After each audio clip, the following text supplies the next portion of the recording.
Hey, what is going on, guys? This is Jake at That Fit Friend, and today I'll be reviewing the WHITIN Barefoot Sneakers and the WHITIN Casual Barefoot Sneakers. I was gonna make individual videos for these reviews, however, because they are so similar and their price points are pretty similar as well, I'm just gonna do one singular review for both of these shoes because they're essentially the same thing just with different uppers. So 3 reasons why I like these shoes is number 1, their price points. So the Barefoot Casual sneaker here costs $40 USD, and the WHITIN Barefoot sneaker, sans the casual part in the name, is $60 USD, but it's often on sale for like $43 USD. So at price points at $60 and lower, these can both be really good beginner-friendly barefoot shoes for getting you into this style of footwear for a budget-friendly price. Not everybody wants to drop 150 plus on a pair of Vivo barefoot shoes, so if you do want to get something that's pretty low in price, these can be really good picks. The second reason why I like these shoes is I think they can be really good transitional minimalist shoes. So both of these shoes have slightly higher stack heights than more traditional minimalist barefoot shoes. So if you are somebody who has been wearing more traditional shoes with thicker stack heights and thicker midsoles and you want to get more into minimalist footwear, whether that's full-time or part-time, these can be really good picks to kind of acclimate you to that style of footwear. You are going to want to acclimate to barefoot shoes and minimalist shoes. So having a shoe that has less cushion than what you're used to, but more than a true barefoot shoe, it can be a really good shoe to kind of get you used to the style of footwear. The third reason why I like these shoes is their overall simplistic constructions and their sole constructions. So both of these shoes' outsoles have pretty good levels of grip to them. So on different surfaces, you shouldn't have slip issues, I don't think, in these shoes necessarily to a high degree. And then also, I like that there's minimal branding on these shoes. So over here in the casual barefoot sneaker, there's literally no branding at all except for a little bit of WHITIN here on the tongue. And then over here in the barefoot sneaker, you have a knit upper with only a little bit of WHITIN branding here on the lateral side of the midfoot. So I like this model a little bit better because it does look a little bit more casual and the upper has lasted a little bit longer. But let's go ahead and talk about a couple of cons that I have with the WHITIN casual barefoot sneaker and the WHITIN barefoot sneaker. So 3 cons that I have with these shoes is number 1, with the casual barefoot sneaker here, the quality isn't necessarily the best. Now, I do think it's a good shoe that will last most folks a pretty long time for its price point at $40 USD. However, I'm already starting to have the mesh up here get fuzzy, and this model came with some loose threads. So when it comes to quality control, I don't think the shoe is necessarily going to be the best, especially when you compare it to more premium models. The second con that I have with these shoes is with the barefoot sneaker here, it can get wicked dirty really fast. This knit upper is literally a magnet for dust and dirt. And so if you're going to be wearing this shoe out and about on a daily wear basis, you might want to go for a darker colorway if you plan to wear them a little bit more casually, because otherwise I could see you having to wash them quite a lot. I already have to kind of wash this pair, to be quite honest, because the scuffing on my toe box on the left shoe is kind of bothersome because it's a lot darker than my right shoe, so it looks a little bit awkward at times. It's like, why is your left shoe so much dirtier than your right? And honestly, I don't know why. The third con that I have with these shoes is WHITIN is an Amazon owned company, and so I always have kind of this internal conflict of supporting companies like that, because it's like, also, if the price is so low, where are you sourcing these materials? How are these shoes being made? Those are questions that I often ask myself with Amazon owned companies, so that is definitely a con. And if you are very conscious about where your shoes are coming from and how the materials are sourced, that might be something to consider with the WHITIN models. But overall, honestly, for their price points, these can be really good beginner friendly minimalist shoes. So to chat on the performance of the casual barefoot sneaker and the barefoot sneaker, I'll cover how they perform for walking, standing, and all season use. So in the context of walking and standing and just daily wear in general, I really like these shoes. You get a little bit more breathability over here in the mesh casual sneaker, but the knit sneaker also breathes really well, and I wear both of these shoes with and without socks, and the foot climate in both of these shoes is pretty good, so I don't think either shoe will run too hot for you, especially if you do like to wear socks. But if you also rock no socks,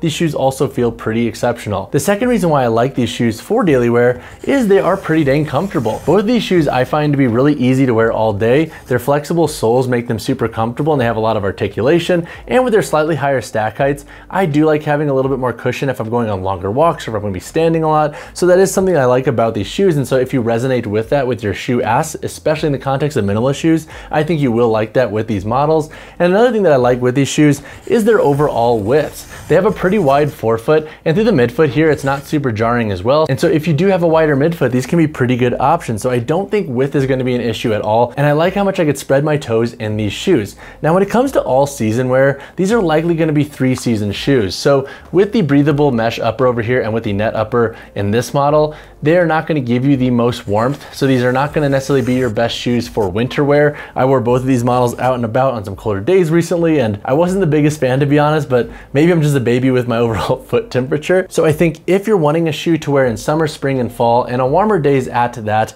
these can both be awesome options. For winter, they can be a little bit hit or miss. Plus with mesh and knit uppers, they can absorb water. So if you're wearing them in the winter and it's snowy or rainy, that is not going to be the best time, in my opinion, for you with these shoes. But overall, their performance has been pretty stellar across the board, especially for more casual contexts. So when it comes to the price of the WHITIN casual barefoot sneaker, you can expect to pay around $40 USD. Compared to other barefoot shoes on the market, this is one of the most budget-friendly options out there, especially when you consider that it looks pretty good for the price point as well.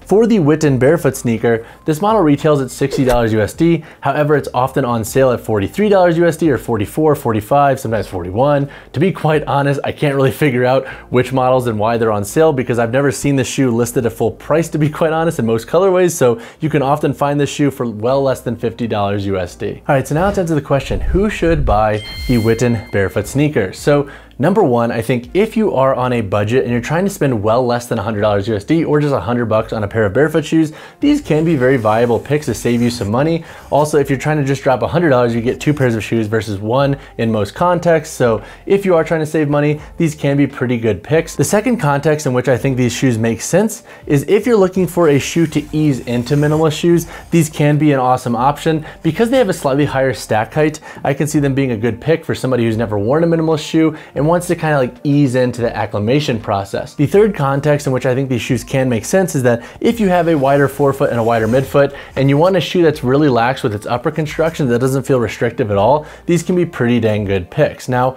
who shouldn't buy these WHITIN barefoot shoes? So I think number one, if you are somebody who wants like the most minimalist feel possible, these are not going to be the best shoes for you. Even with the removable insoles out, you're still going to have a little bit more cushion than a Vivo barefoot shoe that has like a 5mm active sole construction. So if you are somebody who wants a true minimalist feeling shoe, these are not going to be your best bets. The second context in which you might not want to buy these shoes is that if you are very particular about your shoes sourcing regarding materials, you might want to pass on these shoes because it's not really clear where they're being sourced from and how they're being made on the Amazon product pages. So just keep that in mind with these shoes. And the third context in which you might want to pass on these shoes is for winter wear. They're not going to be your best shoes for cold weather. So with the WHITIN casual barefoot sneaker and with the barefoot sneaker, I think most folks should be safe going true to size in these shoes. Their length runs pretty true and they have a good level of width in their forefoot and midfoot. Now, with the barefoot sneaker, you don't have half sizes, and with the casual barefoot sneaker, there's like an awkward like two sizes that do have half sizes. And so if you are at a half size, I would say go up, because in both of these shoes, I'm a true size 10. I have just about like a centimeter, if not less, of space in the toe box. So I wouldn't have hated having a little bit more room, because also in this mesh, my toes can get caught on it, aka my toenails when I don't wear socks. I know, gross, so that's why I gotta keep them short. But I think if you are a half size and they don't necessarily have your half size, I would say size up with these shoes. All right, so now let's cover the weight, heel toe drop, and insole in the barefoot sneaker and the casual barefoot sneaker. So in the barefoot sneaker here, in my size 10 model, we have a weight of 10.20 ounces. In the casual barefoot sneaker, we have a weight of 10.05 ounces. The heel to toe drop in both of these models sits at 0mm, so they are both zero drop shoes, and both of these models feature thin foam removable insoles that you can take out and wear either without insoles or use your own with. All right, so now let's break down the construction of the casual barefoot sneaker and the barefoot sneaker. So over here in the casual barefoot sneaker, we have a full mesh upper, a little bit of padding around the boot, and then we have 4 core eyelets with a pretty wide tongue that also has a tongue loop. Now, this tongue is not gusseted and it will likely slide a little bit on you when you're wearing them all day if you like to wear them looser like myself, but honestly, it wasn't so off-putting because this tongue is pretty soft. Looking at the rubber sole construction, we have this like hex tread through the midfoot, forefoot, and the base of the heel, and then we have some ridges here on the heel and the toe. I like this sole construction overall and its overall flexibility, and this model has a thin foam removable insole once again. Overall though, that is the gist of the shoe's construction. It is very simplistic in nature. Looking at the barefoot sneaker, the upper is composed of a knit material. Now we do have some suede overlays here in the midfoot, but the knit is pretty much the entirety of the upper of the shoe. Looking at the midfoot construction, we have 5 core eyelets that go up, and then once again we have a wide tongue that is not gusseted, but it does have a loop here, so if it does round in. It's not the most uncomfortable. I like to wear these loose and just slip them on and off like so. So it does move a little bit on me, but it doesn't bother me that much, to be quite honest.